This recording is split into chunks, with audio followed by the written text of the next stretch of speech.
The most genius cannabis scam ever. Imagine being able to grow your own weed from Sorry.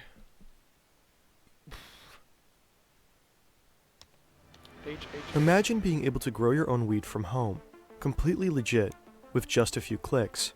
You buy the plants online, and a company cultivates them for you in real greenhouses. When the harvest is sold, you get a cut of the profits. The cannabis market is booming, and the returns are huge, massive even. Right. So you keep investing, possibly spending your entire savings. And then, one day, it's all gone. That's exactly what happened to thousands of clients who invested in a firm called Juicy Fields. And the story behind all this is just wild. A flashy, revolutionary startup sponsoring international cannabis expos. A promo video starring a German rapper packed with hidden clues. A CEO with an Ivy League degree who barely speaks English. A business address leading to a castle and a group of fake aristocrats. Alleged criminals trying and failing to smoke joints through the slits in their Guy Fawkes masks. Hundreds of millions in losses. Investigations all across Europe. And a mysterious mastermind secretly pulling the strings. Money, money, green. Started with a dream. Now we getting rich now, I mean. Money, money, green. Straight out of Medellin. Grown as a motherfucking team. Money, money. The story of Juicy Fields was originally covered in depth by a brilliant 8-part investigative German podcast called Cannabis Cowboys. We spoke with one of the creators for this video, and also partly based our research on a great YouTube documentary by Die Spur. You'll find both links in the description. The Rise and Fall, Chapter 1. Cannabis is booming, and not just on the black market. As of March 2025, 54 countries have legalized weed for medical or recreational use, and that number keeps growing, constantly. Estimates suggest that legal cannabis sales in Europe will soon have increased more than tenfold in the last 5 years, 2020 to 2025. Despite being a young industry, the market is already dominated by a few major players, publicly traded companies worth billions of dollars. But one startup is set on shaking things up. In 2019, Juicy Grow officially launches in Berlin, pitching an innovative business model, crowd growing. Small investors chip in small investments. Juicy Fields channels the funds, grows the plants, and distributes the profits. Getting started is easy. You sign up, pick a plant, and watch it grow in your virtual greenhouse. The cheapest one is €50. A few months later, the harvest is sold for 68 to 83 euros, yielding up to 66% in returns. Other plants can cost up to 2,000 euros, but will of course generate higher profits down the line. Juicy Fields markets itself pretty aggressively. They pay YouTubers to push the platform with affiliate links. They sponsor major weed expos like Cannabis in Barcelona, and they flaunt their success with flashy stunts, Lamborghinis, pompous parties, lightly clad dancers, and an obscene amount of bling. This promo video takes things to another level. Passengers are handed airplane-shaped joints and welcomed on board by Captain Blunt and his co-pilot Mary Jane. Next stop, a massive hotbox party up in the clouds. Another video shows a relatively successful German rapper endorsing Juicy Fields. Money in your hands. Buy a couple lamps. Grow a couple plants. Fuck a couple grams. And then there's this guy here, sniffing cannabis buds like a sommelier. Just moments earlier in the video, he was playing Captain Blunt. He's the CEO of Juicy Fields, Alan Glantz, the face of the company. His mission is to take down the cannabis oligopoly, legal weed for everyone, the Robin Hood of ganja game. On the company's website and his LinkedIn profile, he presents himself as a visionary entrepreneur, but despite his supposed Ivy League degree, in interviews his English is, well, pretty shit. The guys is incredible, is working the perfect. I'm not know it's about the how many, like 5-star. But the message still hits home. A tight-knit community forms. And to be fair, apart from the CEO's sketchy resume, Juicy Fields seems pretty legit at first glance. The website lists several renowned cannabis producers as partners. They offer tours of real greenhouses and webcam live feeds of the crops. They actually keep their promises, frequently distributing major payouts. In 2021, Juicy Fields harvests a staggering 72 tons of cannabis. They claim their production costs are just a tenth of their competitors. After only 2 years, the platform already has 500,000 investors, mostly from Germany, but also from Austria, Spain, and Portugal. Juicy Fields is a massive success, until it all comes crashing down. Now imagine you're running a real business, legit and serious, a good product, a team that shows up every day, loyal customers who count on you. There are dozens of separate workflows, managed through dozens of separate tools, What's the ad? project management, or juggling 12D. Scan this QR for Yo, 20 it's an euros. ad. I got hit with the On ad. July 11th, some Juicy Fields employees announce a strike. Shortly after, the company's official Telegram groups and social media profiles vanish. Then, on July 13th, investors are suddenly unable to log into their accounts. At that moment, Juicy Fields is sitting on investments worth at least 400 million euros. No one knows what will happen with all that money. The CEO has been fired just before the fallout. He drops a series of shirtless video messages swearing he's innocent. I'm innocent. I'm never take your money, okay, in my sight. Glantz insists he wasn't really involved in the business. He says the real masterminds were shadowy figures he only met a couple of times in person. Many employees claim to be just as clueless. Some speak of mysterious backers they never saw face to face. Meanwhile, thousands of investors keep trying to log into their Juicy Fields accounts. To no avail. At this point, you might think you know what this is. A classic scam. The promised returns were just too good to be true. Tough luck. Too many red flags in the first place. But assume no further. This is just the beginning.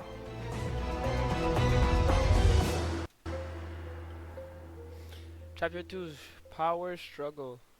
On July 16th, the Juicy Fields website suddenly publishes the full names and contact details of several individuals, people who had never been publicly linked to the company before.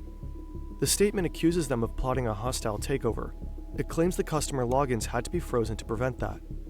This is Nicholas Martin, a journalist at the German public international broadcaster Deutsche Welle.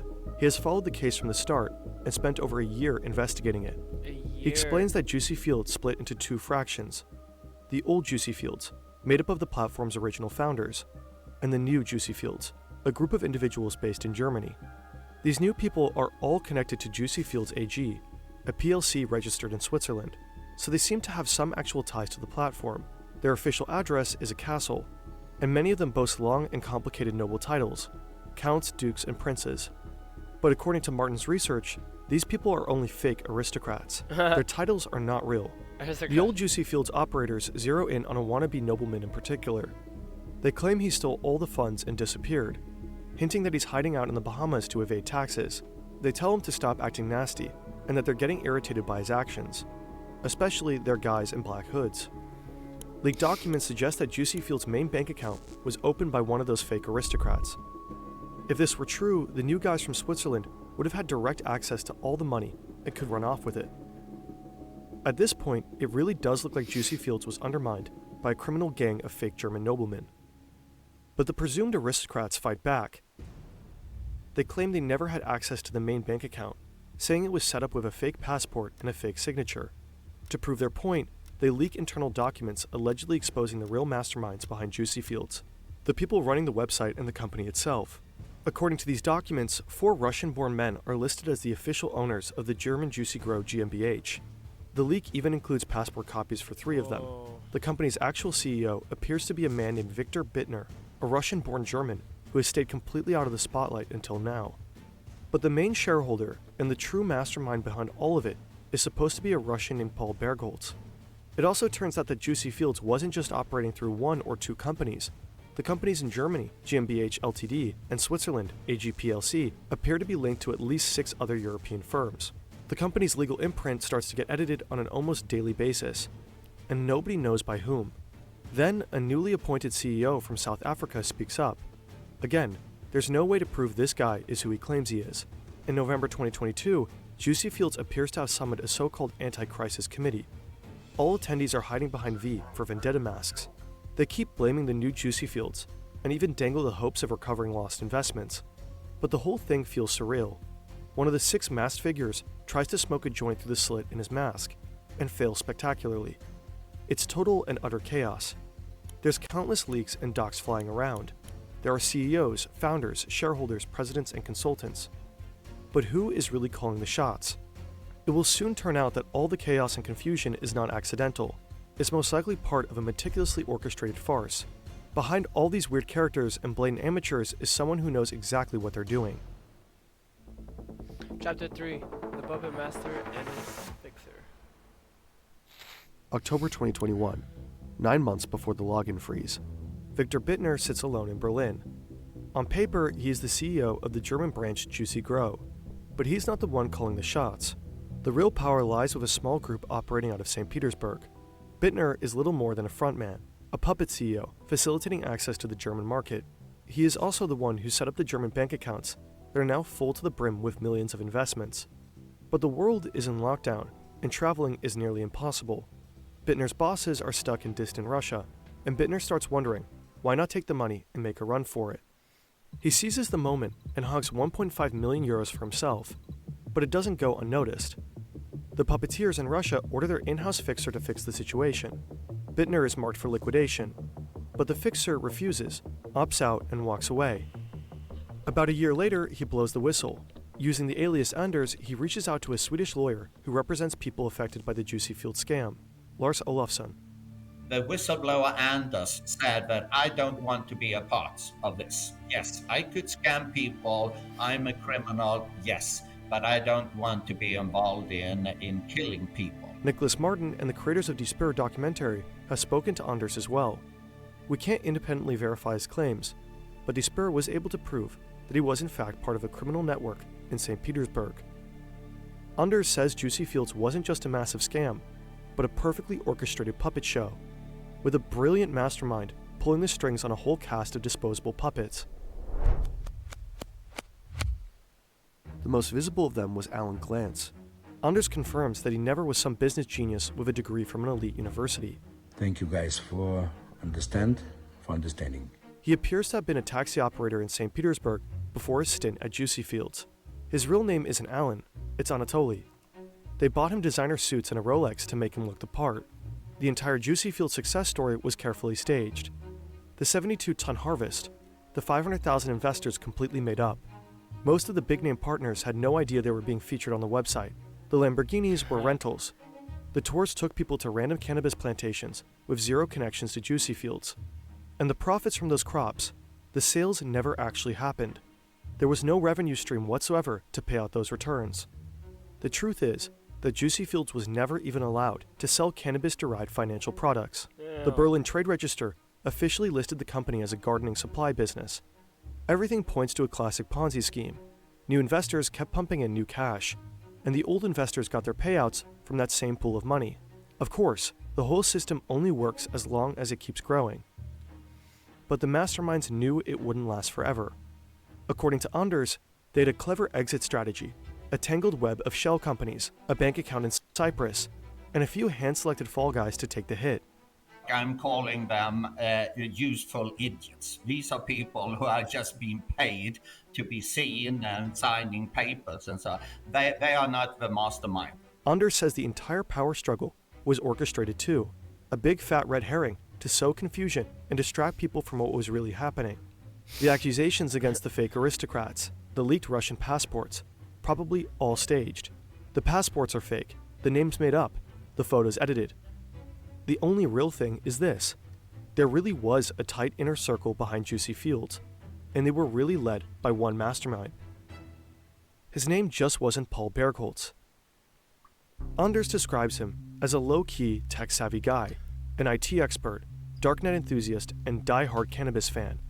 Oh, and apparently he's really into rap. Juicy Fields produced multiple promotional music videos, and Martin's research suggests that the rap lyrics in them were actually written by Paul himself. In one of the music videos, you can see these Russian Matryoshka dolls in the background. Anders says Paul explicitly requested that. But why? As a hidden Easter egg? A subtle flex? Why would he deliberately draw attention to his home country? Was he so sure that no one could touch him there? Money, money green. Started with a dream. Now we getting rich now. And this is not the end of it. Whistleblower Anders claims the entire thing. Juicy Fields, the Ponzi scheme, the puppet show, it was all just a front for an even bigger operation. Money laundering. Other for a bigger fish. Money laundering. At the heart of Juicy Fields' finances was a bank account in Cyprus, a country long accused of turning a blind eye to shady financial dealings. That account alone processed over €500 million since it was opened up.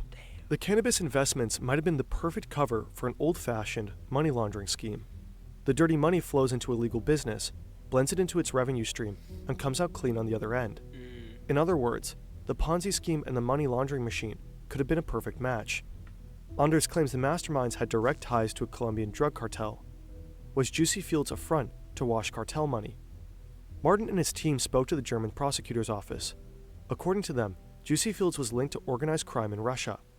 And St. Petersburg does indeed seem to be the hub. The city is infamous for being a stronghold of the Russian mob. Experts believe an operation of this scale could only go down if it's somehow sanctioned by the Kremlin. Viktor Bittner is believed to be connected to Russia's FSB intelligence service. But this is where the trail went cold for a while. The picture got too blurry and too speculative. Fast forward a couple of years. Finally, a breakthrough. Investigative reporters managed to identify the mastermind at the top, a Russian named Sergei Berezhin. Bro, what was that? An international research network, Correctiv, and other outlets found that he was the one operating under fake names like Paul Bergholz. His network allegedly scammed 645 million euros from investors and funneled the money through a complex web of shell companies. After nearly 2 years on the run, Berezhin was finally arrested in the Dominican Republic and extradited to Spain in August 2024. There, he now faces charges of fraud, money laundering, and running a criminal organization. Berezhin's father was a Russian nuclear scientist with political and military connections. That adds weight to the long-standing suspicions that Juicy Fields may have been a joint operation between the Russian mob and the FSB, designed to funnel Western money into shadowy activities, potentially even the war in Ukraine. Then there's the alleged whistleblower, Anders. Turns out his real name is Igor Kekshin, and he wasn't just some low-level insider. He was directly involved in the Juicy Fields operation. But in a bizarre twist, Kekshin later revoked all of his statements. Apparently someone tried to kill him, twice. In one incident, his car was blown up shortly after he returned to Russia. The suspects were driving a car registered to Berezhin's father. Someone must have wanted him permanently silenced. Meanwhile, Lars Olofsson, the Swedish lawyer who represented Juicy Fields' victims, has come under scrutiny himself. Reports now suggest he may have been playing both sides, working with both the scam's victims and some of its key perpetrators. Berezhin's network was ultimately dismantled. In April 2024, law enforcement across 11 countries coordinated a massive crackdown. 9 arrests, 38 raids, and over 400 officers deployed, all targeting other key 9 players behind the arrests. scheme. And yet, despite all this, thousands of victims are still waiting for their money. The Juicy Fields scandal is a textbook case of how reality and deception can blur in massive financial frauds. What's real? What's fake? Even now, it's hard to say. But one thing is clear. If something sounds too good to be true, it usually is. You know, that's crazy. Wait, that was actually a nice picture though. Imagine being able to grow your own weed The pigeon with the can blur in. It usually is. CIA animal agent. No. That's a crazy interesting video. I'm going hard, I need to go again. They call me sipping, fucking what's